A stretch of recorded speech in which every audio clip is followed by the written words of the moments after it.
বন্ধুরা, সবাই কেমন আছো? বন্ধুরা, আজকে তোমাদের আপন মায়ের পুকুরে ছেলের ঠাকুর ডোবানো নিয়ে অসাধারণ একটি সত্য ঘটনা বলবো।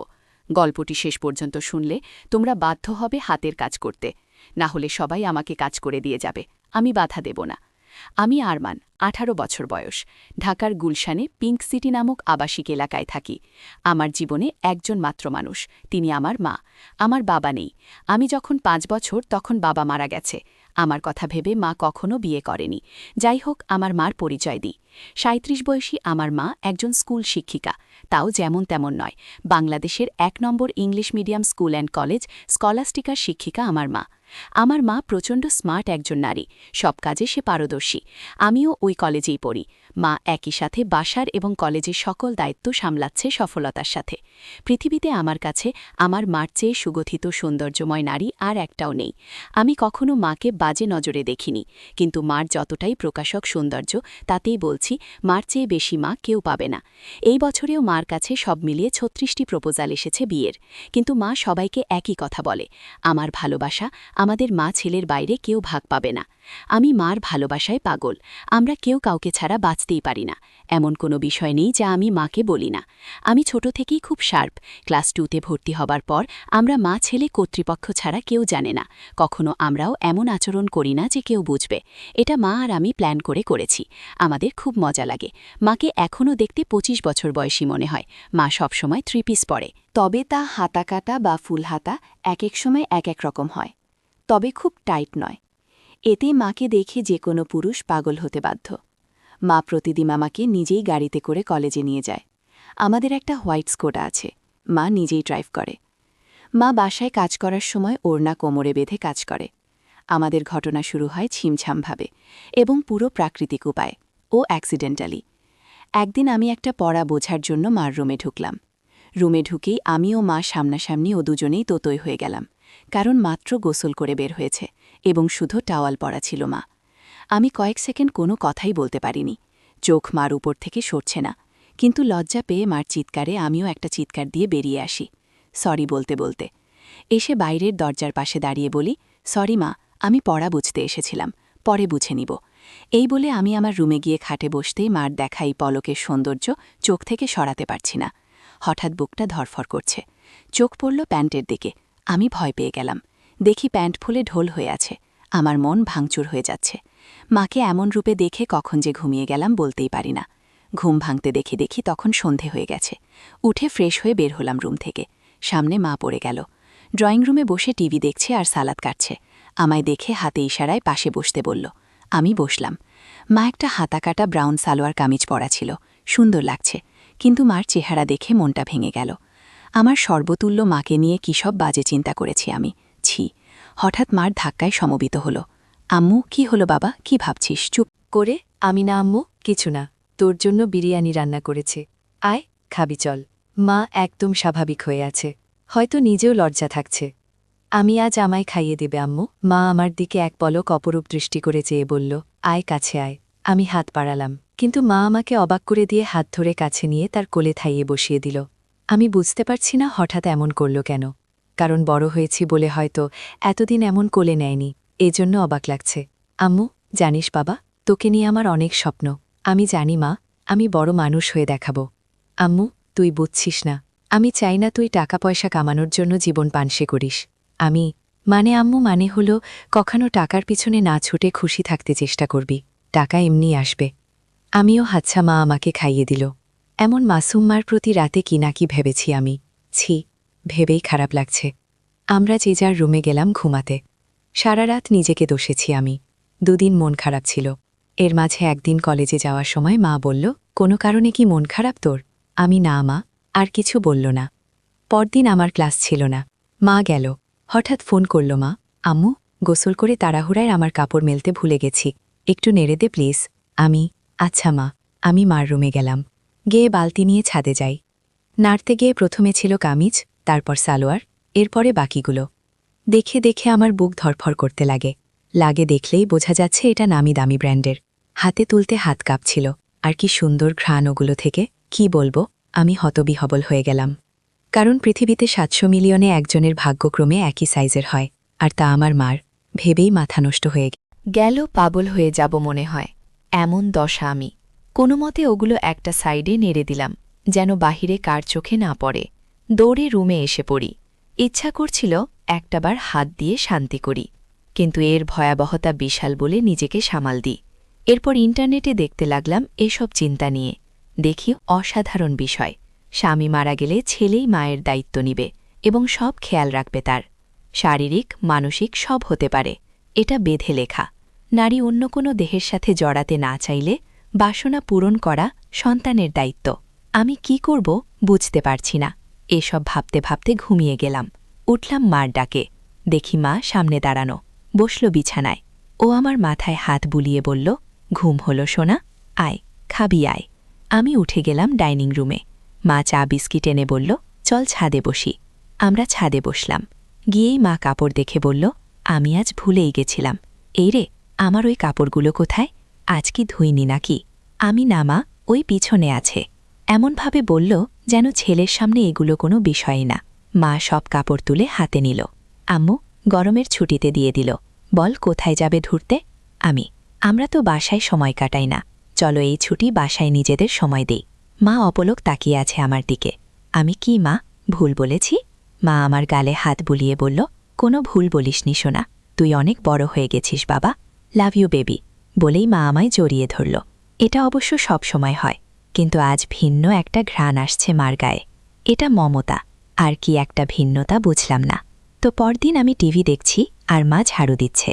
আমি দেখলাম মা আজ ওড়না পরেনি, আর ঝাড়ু দেওয়ার সময় সব ঝলক দিচ্ছে। আমি জানি না কেন চেয়েছে মাকে দেখছিলাম। হঠাৎ একবার আমিও মার দিকে তাকালাম। মাও তাকালে চোকাচোকি হল। আমি খুব ভয় ও লজ্জা পেয়ে গেলাম। মা না জানি কি ভাবছে। আমি আর তাকালামই না। ভয়ে ভয়ে আছি কি যেন বলবে আমাকে। এমন সময় কাজ শেষ করে এসে মা পাশে সোফায় বসল, আমার গা ঘেঁষে, আমার কাঁধে হাত রেখে। আমি ভয়ে কাঁপছিলাম। মা বলল, আরে কি দেখছ এসব, চলো রেসলিং দেখি। তুমি দেখো না? আমি অবাক হলাম। আমি রেসলিং দেখে না? আমি মাথা নেড়ে না বললাম। মা বলল, বিয়ে ম্যান, এই যুগে রেসলিং দেখো না তা হয়? দাও রিমোট দাও। মা রিমোট নিয়ে চ্যানেল পাল্টে রেসলিংয়ে দিল। আন্ডারটেকার আর ত্রিপ্লিচের খেলা চলছিল। মা এত মজা করে দেখছিল যে আমিও কেমন ঘুলে মিলে গেলাম। হঠাৎ করে আমায় বলল, তোমার কাকে পছন্দ? আমি তো দেখি না, কিন্তু আন্ডারটেকার। আম্মু এই তো আমার ছেলে, সে খুব জোস। আমি তো হয়ে গেলাম। মার প্রতি একটা কৌতূহল হলো। মাঝে এনইবি ও আয়ারগারেটের লাইভ হবে, এটা বিজ্ঞাপন দিল। আমি মনে করেছি হয়তো মেয়েদের খেলা দেখবে না, আমি সামনে থাকায়, কারণ মেয়ে খেলে ছোট কাপড় পরে। কিন্তু মা আমায় অবাক করে দিয়ে আরও গা ঘেঁষে বসে বলল, এবার মজা হবে, বলেই জুস আর পপকর্ন নিয়ে এলো। আমি উঠে যাচ্ছি লজ্জায়। মা আমায় থামিয়ে বলল, আরে বস, মজা হবে এদের খেলায়। আমি মার্গারেট আর তুই এনিবি, ঠিক আছে? আমি আচ্ছা। খেলা শুরু হলো। দুজন ছোট ছোট সেট পরে এসেছে। মা বেশ মজা করে দেখছে। আমি শুধু মাকে দেখে অবাক হচ্ছি। মাঝে এর দিলে মা তখন আমার দিকে ফিরে আচমকা বলল, তুমি আমাকে বন্ধু মনে করো? আমি হঠাৎ কথা শুনে অবাকই হলাম। আম্মু, অবাক হবার কিছু হয়নি, উত্তর দাও শোনা। আমি আমার আর কে আছে তুমি ছাড়া? তুমি তো আমার সব কিছু। আম্মু, তাহলে একসাথে মায়ের সাথে ফ্রি হতে সমস্যা হচ্ছে কেন? গাধা, এটা জাস্ট খেলা।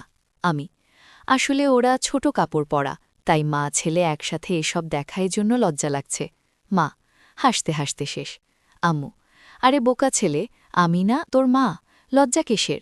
আমার সাথে এগুলো অনেক আগের মূর্খ সমাজে চলত, এখন না। শোনো, আমরা মা ছেলে ছাড়া আর কেউ নেই আমাদের জীবনে।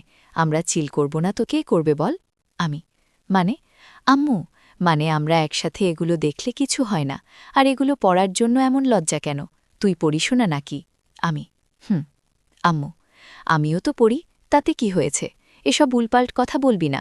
পোশাক কখনো মানুষের স্বভাব থাকে না। মনে বিষ নিয়ে যদি বোরখা পরে ঘোর হয়, তাহলে বোরখা পরার কোনো মানে নেই, এটা মাথায় রাখবি। আমি মাথা নাড়লাম। এরপর খেলা শুরু হলে দেখা শুরু হলো আমাদের। হঠাৎ মা বলল, চল বাজি হবে, আয় দেখি কে জিতে। আজ মার্গারেট জিতবে। আমিও আর লজ্জা না পেয়ে মাকে সঙ্গ দিলাম। আমরা রক্তহীন করা খেলায় শেষে আমিই জিতে গেলাম। পুরো ৫,০০০ টাকা জিতলাম আমি, কিন্তু মা একটুও মন ভারী করল না। আমি, বাহ, বেশ টাকা আয় হলো, মাঝে মাঝে এমন হলে বড়লোক হয়ে যাব। আম্মু, তা তো হবেই, তবে জিতলি কি খাওয়াবে বল? আমি, তুমি কি খাবে? আম্মু, তোকে খাবো। আমি আম্মু, আরে বোকা, এমনি বললাম। আচ্ছা, আমি ঘেমে গেছি, যাই গোসল করে আসি। মা গোসল করতে গেল। আমি টিভি দেখছি। হঠাৎ শব্দ মার গলার। আমি দৌড়ে যাই মার রুমে, গিয়ে আবার অবাক হয়ে গেলাম। আজ সেদিনের মতো নয়, কিন্তু আজ মাকে সম্পূর্ণ ভিন্নতর দেখলাম। আমি হাঁ করে তাকিয়ে আছি। আম্মু, কিরে, কি দেখিস? অবাক হয়েছিস না? আমি মাথা নেড়ে হাঁ বলি। কিন্তু এত টাইট যে। আম্মু, ও তুই টাইটের কথা বলছিস? আমি বলছি, এটা আমার অনেক আগের জামা। এই যে, আমার বয়স তোর চেয়ে 2 বছর বেশি। আমি কি বলছো এগুলো? ওয়াও! আম্মু, হ্যাঁ, ওয়াও! সুন্দর না, নাকি খারাপ লাগছে? আমি খারাপ লাগে তোমার ভূত, একদম পরি লাগে আমার মাকে। আম্মু, কিন্তু আসলেই অনেক দিন বলে টাইট হয়ে গেছে, কেমন যেন লাগছে। আমি যদি কিছু মনে না করো একটা কথা বলি মা? আম্মু, হ্যাঁ বল। আমি তোমাকে টাইট ড্রেসেই ভালো লাগে। কেন যে সবসময় আলখাল্লা পরে থাকো বুঝি না। মডার্ন যুগের এত ভাষণ আমাকে দাও, আর নিজে সেকেলে মনেই হয় না ইংলিশ মিডিয়ামের টিচার তুমি। হা, আমার বদমাইশ ছেলে। আয় বুকে আয়। আমি ইদানিং তুমি চেঞ্জ হয়ে যাচ্ছ যে, খুব আদর্শ করছো যে। মা আমায় ছেড়ে দিয়ে মুখটা মলিন করে বাথরুমে চলে গেল। আমি তো ভয় পেয়ে গেলাম, কি বলতে কি বলে দিলাম। একটু পরে মা আবার আলখাল্লা পরে হাতে ওই জামাটা এনে আলমারিতে রেখে ধোপাস করে বন্ধ করে নিচে কিচেনে চলে গেল। আমি কি বলবো বুঝতে পারছি না, আমিও পিছনে গেলাম। বললাম, মা রাগ করেছ? সরি মা, আর এমন বলবো না। মা কথাই বলছে না। আমি পিছনে ঘুরছি, কিন্তু মা পাত্তাই দিচ্ছে না, শুধু চোখে পানি ভরে কাজ করছে। কিচেনের জিনিসে রাগ ঝাড়ছে। টেবিলে খাবার দিয়ে মা উপরে যাচ্ছে। তখনই আমি মার পায়ে পড়লাম। বললাম, আর কখনো এমন বলবো না মা, ক্ষমা করে দাও। কেঁদো না মা, তুমি ছাড়া আমার আর কে আছে বল? মা কেঁদে দিয়ে আমায় জড়িয়ে ধরে বলল, আমিও তো তাই বলছি, তুই ছাড়া আমার আর কে আছে? তোকে আদর সোহাগ করব না গো, কাকে করব? তুই তো আমার সব রে পাগল। আমি সরি, আর হবে না মা। আম্মু, আমি সবসময় তোকে ভালোবাসি বোকা, আর এমন বলিস না আমাকে। প্লিজ, একা করে দিস না তোর বাবার মতো। আমি, না মা, আমি তোমার সব কথা শুনব, ও মেনে চলব। আমি, আমারও সব কথা মানতে হবে। তাহলে? মা মুচকি হেসে চোখ মুছে বলল, তাহলে ওই ড্রেস পরে এসো, আর আমাকে খাইয়ে দাও। মার মুখে উজ্জ্বল হাসি। মা রুমে গিয়ে মিনিটে চলে এলো ওই ড্রেস পরে। আমি বললাম, তোমায় একদম ক্লাস 10-এর মেয়ে মনে হয় মা, যে কোনো কাপড়েই বোঝাই যায় না তোমার বয়স 37। মা মুচকি হেসে আমায় নিয়ে বসে খাওয়া তোল। তারপর আমরা যে যার রুমে গিয়ে ঘুমালাম। এভাবে মা আর আমি আর কিছু না করে ছুটি শেষ করলাম। ছুটির পরে আমাদের কলেজে একটা সাংস্কৃতিক অনুষ্ঠান হয়। সবাই নাম দেয়, আমিও নাম দিই গানে। আমরা পারফর্ম করি, অনেকেই অনেক রকম করে। মেয়েরাও পারফর্ম করে ডান্সে। হঠাৎ একটা ডান্স চালু হয়। দেখলাম কয়েকজন মাঝবয়সী নারী ঘোমটাস দিয়ে স্টেজে উঠল। এরপর গান চালু হতেই ঘুমটা খুললে আমি আকাশ থেকে পড়লাম। মা লিডিং ড্যান্সার, আর মারাত্মক লাগছে তাকে। মা একটা হলুদ শাড়ি পরেছে, যা মারাঠি স্টাইলে বাঁধা ও নাভি বরাবর। এতেই সবার হৃদস্পন্দন বাড়িয়ে দিল। সবাই হুররে করে অনুষ্ঠান শেষ করল। আমি আমার মা এত সুন্দর নাচে তা জানতাম না। ছেলেরা সবাই তো বলছেই, সাথে মেয়েরাও বলছে, ম্যাম খুব হট। আমার খুব গর্ব হলো এটা শুনে। আমরা বাসায় গিয়ে আমি মার সাথে কথা বলছি না। মাতা দেখে বলল, কি হয়েছে আমার প্রাণভোমরা? আমি, ইস, আবার প্রাণভোমরা বলছে। কখনো তো বলনি নাচতে পারো, আমাকে তো কখনো নাচ করে দোখাওনি। মা আমার কাছে সোফায় বসে গা ঘেঁষে বলল, এই যে মশাই, আপনাকে সারপ্রাইজ দিতেই বলিনি আগে। এখন আপনিও তো অবাক হলেন, তাই না? আপনার জন্য এত কিছু করলাম, আর আপনি যদি মন খারাপ করে থাকেনও তাহলে হয়। সরি, আমি, আচ্ছা ঠিক আছে। তুমি এত সুন্দর নাচতে পারো আমি জানতামই না। আর কি ড্রেস পরেছ তুমি ওখানে? আমি অবাক, কখনো তো এমন খোলামেলা পোশাকে দেখিনি। আম্মু, খোলামেলা কয়? এত মারাঠি স্টাইল আর খোলামেলা কি বলছো? আমাকে কি খুব খারাপ লাগছিল? আমি, নাউজুবিল্লা, তোমাকে আর খারাপ লাগবে তা অসম্ভব। পৃথিবীর সবচেয়ে সুন্দর নারী আমার মা, আর তাকে খারাপ লাগবে? তোমায় মারাত্মক লেগেছে মা। মা আমার গাল ধরে বলল, থ্যাংক ইউ আম্মু। মা, একটা কথা বলি? আম্মু, হ্যাঁ বল। আমি, আমাকেও একদিন নেচে দেখাবে প্লিজ আম্মু? তুই আমার নাচ দেখবি? ভালো লেগেছে?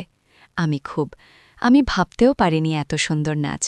তুমি আজ সবাই তোমার প্রশংসা করছিল। প্লিজ মা, দেখাবে বলো না আম্মু? অবশ্যই দেখাবো শোনা আমার। পৃথিবী তুই, আর তোকে খুশি করতে সব করতে পারবো। বল কি ডান্স দেখবি? আমি, যেই কস্টিউম আছে তার বিচারেই। যা ইচ্ছা তোমার আম্মু। আচ্ছা, তুই বস, আমি আসছি বলে মা পালালো রুমে। একটু পরে এসে আমায় পুরো চমকে দিল। মা একটা শাড়ি পরেছে যা ট্রান্সপ্যারেন্ট, মেরুন রঙের, ফলে সব উদীয়মান। দেখে আমি সোফা থেকে দাঁড়িয়ে যাই। মা আমায় এমন উঠতে দেখে বলল, এখন আমি তোর টিচার নই বোকা, দাঁড়াচ্ছিস কেন? আমি কেন বলে দিলাম, তোমায় আজকে সত্যি অসাধারণ হট লাগছে মা। বলার পর খেয়াল হলো আমি কি বললাম। জিভ কেটে বললাম, উফ সরি মা, আমার ভুল হয়ে গেছে, আর বলবো না এমন পচা কথা। মা আর চোখে একটা চাহানি দিয়ে বলল, আমি কি হই তোর বলো তো? আমি আমার মা আম্মু। তাহলে এমন কেন করছিস? মা নাকি তার সন্তানের কাছে সবচেয়ে সুন্দর হয়? তুইও তো বললি, তো প্রশংসা করতে এত দ্বিধা কিসের? আমি ওই ভাষাটা বিব্রত তাই। আম্মু চুপ কর তো, কোনো বিব্রত নয়। এ দেশীয় ভীত সংস্কৃতি তোর ভেতরে কিভাবে এলো বুঝ। না, হট কোনো বাজে শব্দ নয়। যাকে যা লাগে তাই বলা উচিত, বুঝেছিস? চাইলে আরও গভীর কিছু বলতে পারিস। আমি ভেবলা হয়ে বললাম, হ্যাঁ। কিন্তু মাকে এসব চজাতীয় কথা বলা কি ঠিক? মা আমায় হাত ধরে সোফায় বসে বলল, আম্মু দেখছ না, আমি তোর মা। আমায় তুই যা খুশি বলতে পারিস। ভালো লাগলেও বলবি, খারাপ লাগলেও বলবি, তাতে কোনো সমস্যা নেই। এখন তুই যদি আসলে আমায় মা বলে আপন নাইবা ভাবিস, তাহলে আর আমার কি করার? স্বামীকে হারিয়ে একমাত্র সন্তানের সঙ্গ কপালে না জুটলে তো আর কিছু করার নেই। আমি বুঝলাম মা মনে মনে কষ্ট পাচ্ছে, আর প্রশংসা করায় মা আমায় বাধা দেয়নি। পশ্চিমা দেশের মতো মা আমায় স্বাধীনতা দিচ্ছে। ভালো তো এমনিতেই বাসে মা, তাই মার মন ভালো করতে বললাম, okay my dear loving mother, let's show me your best move. মা হেসে দিয়ে আমায় ধন্যবাদ আনতে কপালে হামি দিয়ে বলল, লাভ ইউ মাই ডিয়ার, তোর জন্যেই বেঁচে আছি আমি। আমায় তুই বুঝিস বলেই আমি পরিণত মা। বল কোন গানে নাচব আমি? কাটা লাগা সং। মা চোখ বড় করে বলল, নটি বয়। আমি হেরে যাওয়ার মতো মাথা নিচু করলাম। মা আমার থুতুনি ধরে তুলে চোখে লাসময় হাসি এনে বলল, আমার ছেলে বলবে আর আমি মা হয়ে তা করব না, এটা হতে পারে। বলেই মা কাটা লাগা সং বাজে পৃথিবীর সকল সৌন্দর্য নিজের উপর এনে নাচতে লাগল। সে কি মুভ ও স্টাইলে নাচল, কি বলবো। মনে হচ্ছিল যেন আমার গার্লফ্রেন্ড হলেও এমন ভঙ্গিতে নাচত না। পুরোপুরি বোল্ড লাগছে মাকে। আমি দাঁড়িয়ে হাততালি দিলাম ও মাকে গিয়ে সালাম করলাম। মা অবাক হয়ে দিয়ে বলল, কি ব্যাপার, সালাম কেন? আমি কারণ তুমি আমায় এত ভালোবাসো, আমায় এত বিশ্বাস করো তাই। এমন সাজে আমি কখনো ভাবিনি তোমায় দেখব, তাও আবার আমার অন্যায় আবদার রেখে। এই বোল্ড সং ড্যান্স করলে তোমার কি খারাপ লেগেছে মা? মা বলল, এজন্যই তোকে এত বেশি ভালোবাসি রে পাগল। তুই খুব মাসুম আর হনেস্ট আর খুবই কিউট।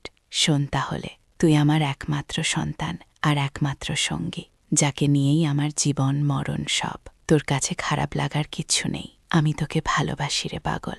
আর এমন কেমন বলিস, এটা একদম স্বাভাবিক। আমি চুপ করে রইলাম। মা কয়েক সেকেন্ড আমার দিক তাকিয়ে থেকে বলল, আচ্ছা এখন গোসল করে আসি। মা চলে গেল। আমি আর পিছন দেখার কেমন মনোবল পাচ্ছি না। তবে 10 মিনিট পর হঠাৎ মার ডাক এলো। আমি মার রুমে যেতেই আবারও সেই মুহূর্ত সামনা করলাম। মাকে এরূপে দেখে বুক ধকধক করছে। আমি কিছু বলতে পারছি না, কিন্তু মা আমায় দেখে মোটেও বিচলিত নয়। একটু কড়া কণ্ঠে বলল, বস বিছানায়। আমি কি করব বুঝতে পারছি না। মা এবার আরও একটু কড়া হয়ে বলল, বসতে বললাম না। আমি চট করে বসলাম। মা আরেকটা তোয়ালে দিয়ে চুল মুছে তাতে বেঁধে এসে আমার পাশে বসল। আমি নিচের দিকে মুখ করে আছি। আম্মু আমার দিক তাকা। আমি তাকালে মা বলল, আমি তোর কি? আমি মা। আম্মু আমি খেয়াল করছি, সেই দিন এমন তোয়ালে পরা দেখার পর থেকে তুই পাল্টে গেছিস। কেন এমন কেন করছিস? আমি সুরিমা। আমি আসলে সেই দিন একটা পড়া বুঝতে এসেছিলাম। জানতাম না তুমি গোসল করে তোয়ালে পরে বের হয়েছিলে, তাই ঢুকে পড়ি। আর হবে না মা, ভুল হয়ে গেছে। আম্মু আর একটা কথা বললে একটা চড় মারব। তোকে সারা জীবনেই শিক্ষা দিয়েছি আমি না তোর মা? তুই ছোট থেকে আমায় এমন দেখেছিস, এখন একটু বড় হয়েছিস বলে আর দেখিসনি, তাতে এমন করার কি হলো? কিন্তু এখন আমি বড় হয়ে গেছি মা। আম্মু আমার কথা বলে, সন্তান আজীবন মার কাছে ছোট থাকে। আর তোয়ালে পরে দেখায় কি দুনিয়া উল্টে গেছে? আমায় কি তোয়ালেতে দেখতে এতটাই বিশ্রী? আমি মার মুখে হাত দিয়ে বললাম, না মা, দুনিয়াবি সবচেয়ে সুন্দর তুমি, যা সব কিছুতেই। আম্মু তাহলে এত কাহিনী কেন? আমি ভেবেছি তুমি আমায় কি না কি ভাববে, তাই ভয়ে ছিলাম। আম্মু শোনো, আমরা ছাড়া আর কে আছে যে নিজেদের স্পেসটুকু নষ্ট করব? তোয়ালে পরে দেখলে কিছুই হয় না পাগল, আয় বুকে আয়। এরপর মা বলল, তোর খিদে লাগেনি? যা, ড্রয়িং রুমে বস, আমি আসছি। আমি অপেক্ষা করছি।